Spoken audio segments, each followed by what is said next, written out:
আমরা নাকি বলি যে সাবধান, ও আল্লাহর ওলিরা মরে না। আমরা কি কথা কইছি? আমরা বলছি যে কুল্লু নাফসিন যায়কাতুল মউত, মানে প্রত্যেকে মৃত্যুর স্বাদ গ্রহণ করবে। কথা কোন ঠিক কিনা?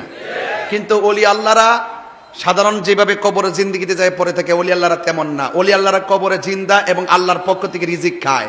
শহীদগণ কবরে জিন্দা, আল্লাহর পক্ষ থেকে রিজিক খায়। নবীগণ কবরে জিন্দা, আল্লাহর পক্ষ থেকে রিজিক পায়। যেটাই খুশি সেটাই যেতে পারে। জোরে কোন ঠিক না বেটি? এইভাবে অপব্যাখ্যা করে ক্রেডিট নেওয়ার চেষ্টা করে ওলি আল্লাহর বিরুদ্ধে বলা শুরু করছে। দুদিন পরে দেখবেন নবীর বিরুদ্ধে বলা শুরু করব। তা আমি বলছি, সাধু সাবধান। ওলির বিরুদ্ধে কথা বললে গজবটা আপনার উপরে এমনিতে আসবে। কেমনে আসবে জানেন?